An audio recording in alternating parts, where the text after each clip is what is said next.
¿Qué es la dirección? Es el tercer ciclo del proceso administrativo. Desarrolla procesos que permiten guiar a la empresa para que logre los objetivos planeados mediante los siguientes procesos: la integración, motivación, liderazgo, comunicación, resolución de conflictos y trabajo en equipo. La integración es el proceso mediante el cual contratamos al personal o integramos a las actividades de la empresa. ¿Por qué es importante el ciclo de la dirección?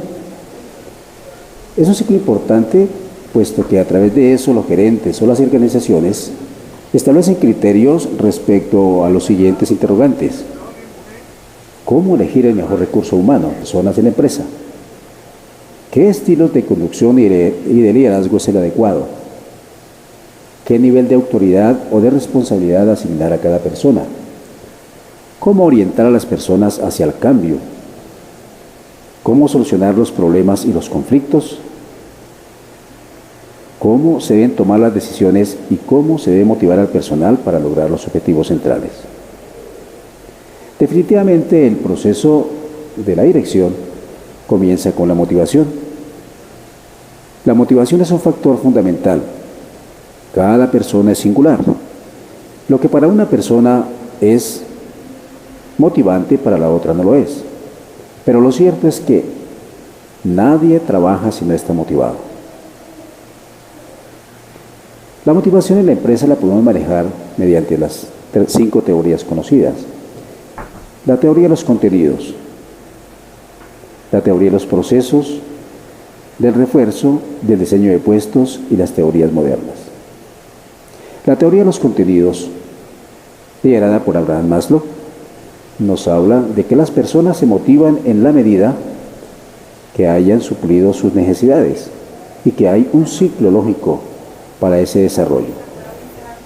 La idea es que la empresa productiva es la empresa motivada, de que las personas se motivan en la medida que reciben refuerzos positivos, como más salario, más descansos, pero también existen los refuerzos negativos. La teoría del diseño de puestos habla de que las personas se motivan en la medida que desempeñan una labor en un sitio que es de su agrado. Y existen también las teorías modernas que nos hablan de que las personas se pueden automotivar, es decir, son las personas que en la empresa han logrado desarrollar un alto nivel de autoestima y no dependen de la empresa para motivarse, simplemente ellos están desarrollando su proyecto de vida a través de una automotivación. También para dirigir es importante tener presente el liderazgo. ¿Qué es el liderazgo? Es el proceso de interacción entre los directivos y los colaboradores que consiste en inspirar confianza y despertar apoyos para alcanzar los objetivos de la organización. Se destacan 3 teorías. La teoría de los rasgos de personalidad, es decir, existen personas que pueden ser líderes por sus condiciones o físicas, condiciones intelectuales y condiciones psicológicas. La teoría de los estilos de liderazgo plantea sobre los liderazgos autocrático, democrático o carismático. La teoría situacional o de contingencia nos habla de que el líder puede ser un líder en cualquier situación. En la contingencia, hoy es líder una persona por unas características, mañana es otra porque tiene otras características importantes para el grupo. El liderazgo depende efectivamente de la inteligencia emocional. Según Goleman, la inteligencia emocional es concebida como la capacidad de percibir las emociones de una persona o de un grupo y orientarlos hacia el logro de objetivos positivos. Estas serían las cualidades básicas para un líder: conciencia de sí mismo, equilibrio anímico, motivación y autocontrol de los impulsos y un gran sentido de la sociabilidad. hemos conocido muchos líderes, Mahatma Gandhi, pero también líderes positivos, negativos. Existen 10 cualidades importantes que han desarrollado: sensibilidad multicultural, tener foco de las cosas que va a hacer, ser inteligente, tener la habilidad de inspirar a las personas, demostrar y tener un compromiso con lo que está haciendo, sentir pasión por el trabajo que desarrolla, tener la habilidad de conectar, es decir, la habilidad de formar grupos y convencer grupos, tener la disposición a cometer errores, aceptarlos y mejorarlos, tener la visión de un futuro posible y, ante todo, una actitud positiva. La comunicación es el proceso de la dirección importante. Comunicación es todo acto humano. El 60% de los problemas de una organización que produce ineficiencia se relaciona con la comunicación. La comunicación representa por lo menos el 75% de la jornada laboral. La comunicación parte de los siguientes axiomas. Todo acto humano es comunicación. Por supuesto, nos comunicamos a través del escrito, de la palabra, de las actitudes. Segundo, toda comunicación es personal. Tercero, existen aspectos de relación y de contenido en todas las comunicaciones. Toda comunicación es simétrica y asimétrica. Y por supuesto, es verbal y no verbal. El ciclo del control administrativo es el cuarto ciclo del proceso administrativo. Consiste en el proceso sistemático de medir y regular las actividades para que éstas coincidan con los objetivos propuestos por la organización. Es importante el control porque ayuda al administrativo, al gerente o a la empresa a cuestionarse sobre los siguientes criterios. ¿Qué actividades necesitan ser controladas? ¿Qué criterios deben aplicarse para determinar los resultados? ¿Qué medios y medidas de control se deben implementar? ¿Qué actividades relevantes se pueden controlar y cuáles no? ¿Qué pasa cuando no existe el control? El control administrativo se desarrolla mediante 3 enfoques. Primero, el control preventivo. Se realiza antes de que los procesos o eventos se implementen. Tiene como propósito evitar los problemas y los errores. El segundo enfoque, el control concurrente. Se realiza durante el tiempo que se están ejecutando los procesos y eventos. Esto implica una orientación y una supervisión directa. Y por último, el control posterior. Se aplica sobre el proceso ya efectuado. Informa sobre la eficacia y la eficiencia de los resultados. En el control administrativo es importante tener en cuenta los siguientes elementos. En primer lugar, tener claridad de los objetivos. Segundo, establecer estándares e indicadores de resultados. En tercer lugar, hacer la medición de los resultados. En cuarto lugar, compararlos con el objetivo. En quinto lugar, evaluar los resultados e reiniciar el proceso a través de acciones. Las empresas se valen de diferentes herramientas para hacer el control. Tenemos, por ejemplo, herramientas financieras, los presupuestos, estados financieros, valor económico agregado EVA, valor de mercado agregado MBA. También por los sistemas de información gerencial. O la tercera fase del proceso administrativo sigue a lo que es la planeación y la organización. Una vez que se ha definido la planeación y establecida la organización, pues solamente hace falta colocar en marcha las actividades y ejecutarlos. Y aquí es donde aparece la dirección para colocar las cosas en acción y dinamizar la situación de la empresa. La dirección está directamente relacionada con lo que es la acción, es decir, con la puesta en marcha de todos los planes, y obviamente tiene que ver con las personas. En tal sentido, recordemos que la dirección se encuentra en la fase dinámica del proceso administrativo, junto con el control, debido a que está estrecha y directamente relacionada con la disposición del talento humano en la organización. Debido a que las personas necesitan ser asignadas a sus cargos y funciones, ser entrenadas, ser guiadas, ser motivadas para poder alcanzar los resultados que de ellos esperan. En este caso, podemos hablar acerca de lo que es el principio de dirección, de acuerdo a la teoría clásica. La función de la dirección está directamente relacionada con la forma en cómo se orienta la actividad de las personas que componen la organización para alcanzar los objetivos. En tal sentido, tenemos que dirigir significa interpretar los planes para otras personas y dar las instrucciones sobre cómo ejecutarlos para lograr los objetivos. Ahora, ¿cuáles planes? Como habíamos hablado al principio, lo que se realizó en el proceso de planeación, ese proceso tan fundamental del proceso administrativo, que es el primero, el básico y fundamental.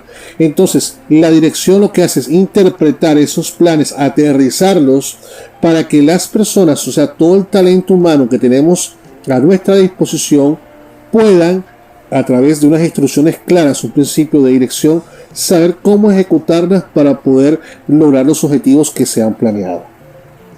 Ahora, hay un término que también está muy involucrado en lo que es la dirección y es la podemos definir como la capacidad formal de impartir una orden y que ésta sea cumplida. Es decir, recordemos que la autoridad la da el cargo y en este caso estamos hablando cargos de tipo directivos, gerencia, directores, supervisores, presidentes, CEO.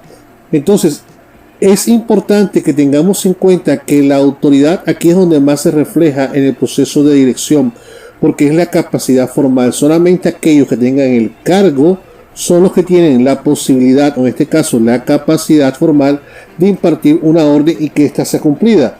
Ya anteriormente hemos hablado acerca de los diferentes tipos de autoridad. Hemos visto la autoridad formal, la autoridad operativa, la autoridad técnica y la autoridad personal. Eso ya lo hemos hablado en otras ocasiones, pero a grueso modo estos son los diferentes tipos de autoridad que tenemos dentro de la organización.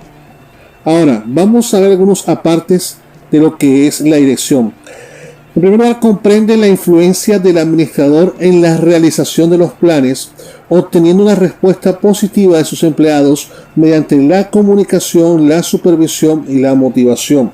Aquí claramente estamos hablando de que es una influencia que el que está a cargo tiene sobre su personal, sobre las personas, para realizar los planes que allá en el proceso de planeación, como dijimos al principio, se han realizado, con el propósito de obtener una ejecución, una realización de esos planes a través de estos tres grandes procesos que los vamos a ver más adelante. Para que la planeación y la organización puedan ser eficaces, se deben complementar con la orientación y el apoyo de las personas a través de la comunicación, el liderazgo y motivación adecuado. Eso tiene mucho que ver con el primer punto. Es decir, para que todo lo que se hizo en planeación, organización, que es la fase mecánica del proceso administrativo, puedan ser eficaces, es decir, se pueda llevar a cabo como se ha planeado, debe complementarse con la orientación que nos brinda el proceso de dirección. Ahora, el proceso de dirección está apoyado en tres grandes baluartes, como aquí lo dice, que es la comunicación, el liderazgo y la motivación, que lo vamos a ver más adelante. Otro aparte interesante es que mientras que las otras funciones, como por ejemplo la planeación, la organización y el control, son impersonales, la dirección constituye un proceso interpersonal que determina las relaciones entre los individuos. Dentro de los cuatro, la dirección es el más interpersonal, es decir, el que más roce, el que más tiene tacto, tiene toque, con el que más se relaciona con el talento humano dentro de la organización.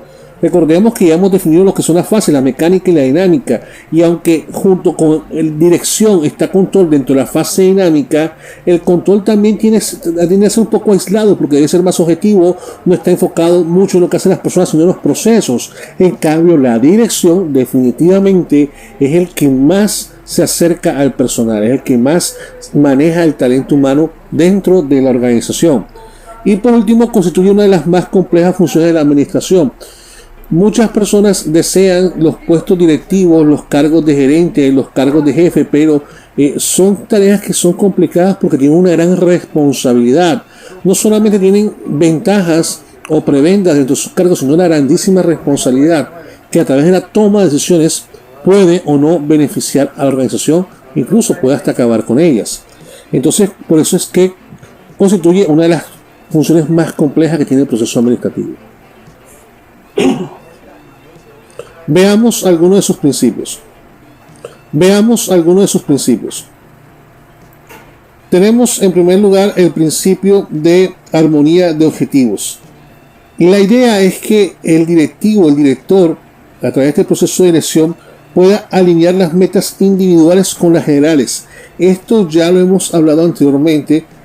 Cuando las personas sienten que al cumplir los objetivos de la empresa pueden con este cumplimiento poder cumplir sus objetivos individuales de formación, de educación, de superación, de seguridad, de vivienda, de estabilidad, entonces la motivación está en querer cada vez más alcanzar esos objetivos generales, porque la organización busca que al cumplir los generales se alineen esto con el cumplimiento de los individuales, de sus trabajadores.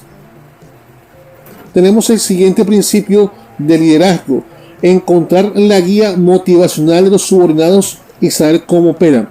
Esto es uno de los procesos fundamentales junto con la motivación y la comunicación dentro del proceso de dirección. Es importante saber liderar. Siempre lo hemos dicho en estos videos, en este canal, que una cosa es ser jefe, otra cosa es ser líder. Y que formalmente la idea es que un jefe pueda ser un buen líder, que tenga las aptitudes para tal, para que no solamente a través de la obediencia la gente que consiga los resultados, sino también a través del seguimiento, de que quieran comprometerse con la organización.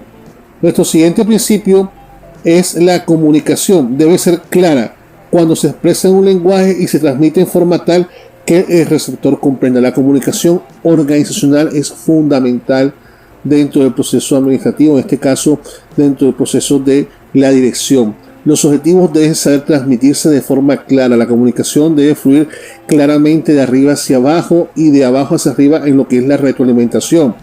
En el caso de la motivación, implantar una estructura de recompensas. Sabemos que el dinero no lo es todo para las personas. Hay otro tipo de recompensas que animan, que alientan a las personas o que motivan para la consecución de los objetivos de la organización. Tenemos lo que es la impersonalidad del mando. La autoridad y su mando surgen como una necesidad de la organización para obtener ciertos resultados. Es decir, no importa quién esté sentado en el cargo, en la parte formal, esta persona debe lograr los objetivos y quienes están a su cargo deben ver esa persona como quien ocupa el puesto. Es decir, el puesto es el gerente. No voy a lograr mis objetivos o los objetivos de la empresa porque el gerente me cae bien o me cae mal. Es la gerencia, es el gerente, es el director, es el supervisor. En ese sentido es la impersonalidad del cargo, o en este caso la impersonalidad del mando. Otro principio que tenemos dentro de la dirección es el uso de la organización informal. Es una forma de comunicación rápida y debe ser aprovechada para corregir desinformación. Sabemos que existen dos tipos de organizaciones, la formal y la informal, y que la informal puede, así como puede obstruir los objetivos, también puede promoverlos. Entonces es importante que como director, como jefe, como líder, puedas hacer uso de esa organización informal para transmitir información, para poder obtener información, ¿sí? Para poder corregir las cosas que en el día a día de forma espontánea por la relación de las personas, es decir, de manera informal, el de solución de conflicto, resolver los problemas que surjan durante la gestión administrativa a partir del momento en que aparezcan los conflictos, van a ser inevitables, ¿sí? Debido a que surgen por las relaciones interpersonales, por el día a día de relacionarse con las personas, el estrés, el clima laboral, la presión, muchas cosas influyen para que existan conflictos. Hay conflictos que pueden ser promovidos o generados internamente para competir, para poder lograr un objetivo en particular, una recompensa. pero también hay otro tipo de objetivos que vienen del día a día que hay que saber manejarlos para que esto no sea un problema que obstaculice los objetivos de la empresa. Ahora, veamos cómo funciona la dirección en los 3 niveles de la empresa. En primer lugar, en el nivel institucional, tenemos que el tipo de dirección es estratégica, organizacional. Es la dirección propiamente dicha, concierne a lo que son los presidentes y los directores de área. Representa ante los accionistas y enfoca la organización como una totalidad.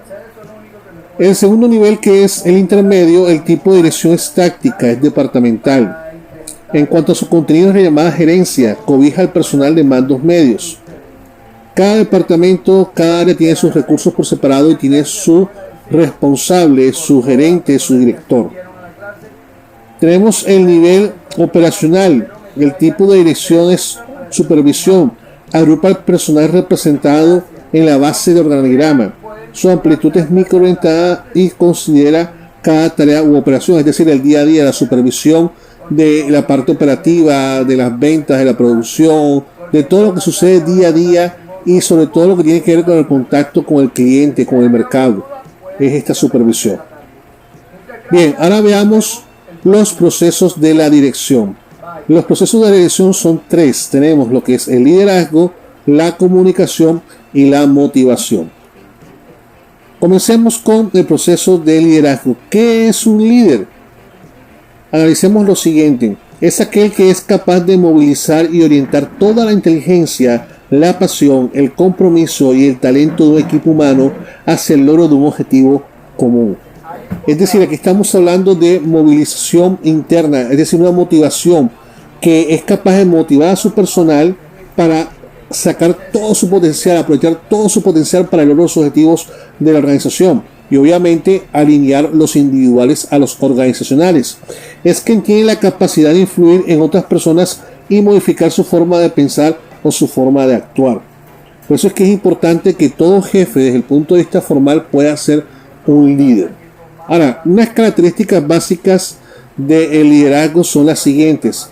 Primero, tenemos que debe ser coherente. Un líder debe ser coherente con lo que dice, pero también con lo que hace. Es decir, no solamente es hablar, sino hacer, dar el ejemplo. Un líder también debe permitir el empoderamiento, promover los talentos de los trabajadores para sacar lo mejor de ellos. Es decir, no es quitarles el poder, no es quitarles sus facultades, sino promoverlas, dejarlos que ellos trabajen y dejarlos que ellos logren los objetivos, obviamente con la supervisión y con la ayuda adecuada, con la guía, pero hay que dejar que la gente se empodere, motiva, reconoce el esfuerzo y la labor del trabajador. Es decir, no solamente se espera que con el salario, con el sueldo ya el trabajador se sienta recompensado, no, le reconocen frente a los demás recompensas públicas, el mejor trabajador del mes, algún permiso especial, alguna recompensa de tipo en frente a sus compañeros, reconocerles un aplauso. Sí, son diferentes formas de motivar al trabajador para el logro de sus objetivos y que se sienta a gusto con lo que está haciendo. Otra de las características del buen líder es que promueve un ambiente agradable donde las ideas de todos son respetadas. Todos tienen buenas ideas. Habrán situaciones en que pues no todas las ideas, aunque sean buenas, apuntan a la solución que se está buscando. Solamente habrá una, quizás habrán dos, pero se respetan todas las ideas y se promueve un ambiente donde se puede argumentar y se puede hablar con libertad para la solución de problemas. Y por último, corrige y enseña. Rechaza los comportamientos negativos y corrige con el ejemplo. Por eso es que es importante ser coherente, lo que hablábamos al principio de sus características. Ahora, existen 3 tipos de liderazgo. Tenemos el liderazgo autoritario, el liberal y el democrático. ¿Cuáles son las características principales? En el caso del autoritario, el líder es duro e impositivo. El equipo trabaja bajo tensión y el equipo solamente es producido bajo su supervisión. Es decir, ese tipo de liderazgo tradicional paternalista en el cual solamente el que tiene la opinión, el que tiene derecho a decir algo, es el líder, es el jefe. Aquí se hacen las cosas como siempre se han hecho y así siempre se van a hacer. El equipo trabaja bajo tensión, hay poco espacio para lo que son las propuestas, la innovación, porque es que así siempre se han hecho las cosas, así siempre se van a hacer.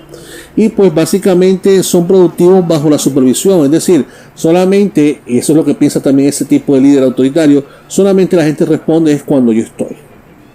En el caso del liderazgo liberal tenemos que es permisivo, aún bajo supervisión la productividad es mediocre y el respeto hacia el líder es condicional. ¿Esto qué quiere decir?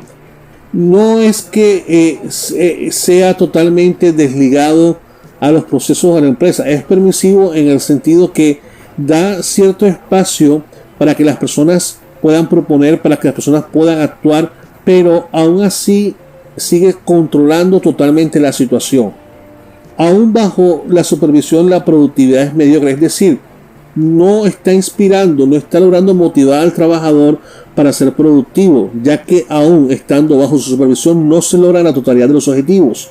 Y el respeto hacia el líder es condicional. ¿En qué sentido? Si el líder me cae bien, si el líder me trata bien, si el líder es lo que yo espero, entonces pues tendrá mi respeto, tendrá mi admiración, tendrá el obedecerle lo que me manda sin importar el cargo, y eso no debe ser así. Y por último tenemos el democrático, que es el líder activo, consultivo y orientador. Mantiene relaciones cordiales con los trabajadores, la productividad no depende de su presencia y existe una alta integración. ¿Qué quiere decir? Escucha, en el caso de la primera parte, que el líder es activo, consultivo y orientador, quiere decir que escucha, ¿sí? Escucha cada una de las posiciones de su equipo de trabajo, aunque al final él tome la decisión, pero la decisión probablemente va a estar basada en las opiniones o las sugerencias que ya ha recibido de su equipo de trabajo. Existen relaciones cordiales, relaciones de respeto. El hecho de mantener una amistad con el jefe no quiere decir que se vaya a perder el respeto, no quiere decir que se vaya a sobrepasar su autoridad, no. Una relación cordial con los trabajadores. La productividad no depende de la presencia, es decir, si el jefe está o no está, igual vamos a trabajar bien, vamos a alcanzar los objetivos, vamos a ser productivos. Y existe una alta interacción, ya que es la amalgama, es esa pieza clave que une a todo el equipo de trabajo. Ahora, existen dos énfasis en cuanto a los tipos de liderazgo. Existe el énfasis que tiene que ver con la producción, que nos habla de resultados concretos de los esfuerzos de los subordinados con quien trabaja. Es decir, es la preocupación para la producción, por los resultados de la tarea. Ese tipo de liderazgo que está enfocado es en la tarea, en el trabajo, en el trabajar, producir, y solamente se enfoca en esa parte mecánica de la organización. Y está el otro énfasis, que es por las personas. Su preocupación por las personas, ya sean subordinados o no, es directa, es decir, está siempre pendiente de cómo está el personal, está siempre pendiente de las necesidades para que estos estén bien y trabajen bien. Ahora, los dos extremos son malos, por eso es que el énfasis debe ser algo medio, debe apuntar a ambas direcciones. Debo estar preocupado por la producción, debo estar preocupado por las tareas, pero también tengo que preocuparme por las personas, porque sin las personas no haría las tareas. Entonces es importante encontrar un punto medio entre esos dos énfasis. Muy bien, continuamos con lo que tiene que ver con la teoría conductual XY dentro del proceso de liderazgo. Estas teorías es muy interesante y vamos a... Esta teoría conductual XY fue propuesta por McGregor y distingue dos concepciones opuestas del estilo de dirección, basada en concepciones antagónicas acerca de la naturaleza humana, es decir, la teoría X, que sería la tradicional, que es la de confianza, y la teoría Y, que sería la moderna o la confianza. En tal sentido, veamos algunas de sus características. Es importante resaltar que la teoría X se basa en algunas concepciones y premisas equivocadas y distorsionadas respecto a la naturaleza humana, mientras que la teoría Y se basa en concepciones y premisas que deberían ser las correctas respecto a la naturaleza humana. Por eso tenemos, por ejemplo, en este caso que de acuerdo a la teoría X, las personas son perezosas e indolentes, o las personas rehuyen de trabajo. Son las concepciones que se tienen acerca de la persona desde un punto de vista tradicional, desde el punto de vista antiguo. En esta función, la teoría X desarrolla un estilo de dirección limitado a la aplicación y el control de lo que tiene que ver la energía y la motivación humana. Solo está en función de los objetivos empresariales, no tiene nada que ver con los objetivos personales. En cambio, la Y, en este sentido, las personas se esfuerzan y gustan trabajar. El trabajo es una actividad tan natural como jugar o descansar. En este sentido, la teoría Y desarrolla un estilo de dirección abierto, dinámico y extremadamente democrático, según el cual administrar es un proceso para crear oportunidades. En el caso de la X, por ejemplo, las personas evitan la responsabilidad para sentirse más seguras y las personas deben ser controladas y dirigidas. Es lo que nos dice el tipo de dirección tradicional. En cambio, la Y nos dice que las personas buscan y aceptan responsabilidades y desafíos y que las personas pueden ser automotivadas y actúan por voluntad propia. Es decir, necesitan poder remover obstáculos, hay que estimular el crecimiento individual y proporcionar orientación en cuanto a los objetivos. Una de las características más importantes de la teoría Y es que está la motivación, el potencial de desarrollo, la capacidad de asumir responsabilidades, de dirigir. Esa responsabilidad busca lo que es proporcionar en las personas ese deseo de seguir adelante, de promoverse, de ascender. La tarea esencial de la administración en este caso es crear condiciones organizacionales y métodos de operación mediante los cuales las personas puedan alcanzar mejor sus objetivos personales mientras dirigen sus propios esfuerzos encaminados hacia los objetivos de la empresa. Muy bien. Veamos algo que tiene. La comunicación se aplica en todas las funciones administrativas, pero es particularmente importante en la función de dirección, ya que representa el intercambio de pensamiento e información para proporcionar comprensión y confianza mutua, además de buenas relaciones humanas. ¿Qué comunicamos usualmente? Comunicamos lo que son hechos, emociones, ideas, opiniones entre dos o más personas. Por lo tanto, tiene que ver con palabras, letras, símbolos, mensajes y como medio para que los miembros de la organización compartan significados y comprensión con los demás compañeros. En tal sentido, toda comunicación implica transacción entre personas. En este caso, ¿qué tipo de transacción? Información, para poder lograr los procesos, comprender los procesos dentro de la organización. Ahora, veamos cuáles son los componentes de la comunicación. El sistema de comunicación incluye como mínimo, como habíamos dicho anteriormente, dos personas o más. Que en este caso, estas dos personas serían el emisor o la fuente y el receptor o el destino. Entonces, veamos el primero.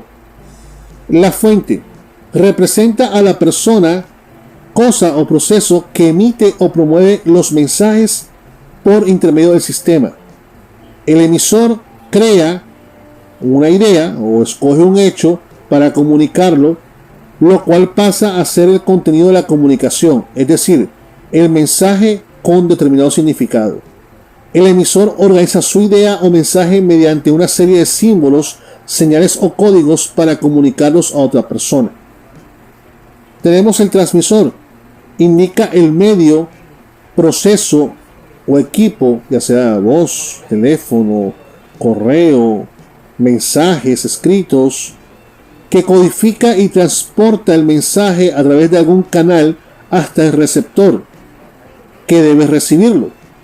En principio, todo transmisor es un codificador de mensaje. Tenemos el canal, es el espacio intermedio entre el transmisor y el receptor, que generalmente constituyen dos puntos distantes. El receptor, proceso o equipo que capta y recibe el mensaje en el canal. Por lo tanto, el receptor, ¿qué hace? Decodifica el mensaje para colocarlo a disposición del destinatario. En principio, por lo tanto, pues todo receptor es un decodificador de mensajes. Tenemos destino, indica la persona, cosa o proceso a quien se destina el mensaje. En extremo, es decir, la última parte en el extremo final del sistema de comunicación. Y por último, como los componentes tenemos de la comunicación, el ruido. Perturbación indeseable que tiende a distorsionar y alterar de manera imprevisible los mensajes transmitidos. En tal sentido, el concepto de ruido incluye las perturbaciones internas presentes a lo largo de los diversos componentes del sistema, como es el caso de las perturbaciones del transmisor, como por ejemplo voz ronca, vocalización defectuosa, no se entiende lo que escribió, en el caso de los mensajes, o por parte del receptor, tiene dificultad para leer, no escucha bien. En definitiva, la palabra interferencia sirve para detonar una perturbación externa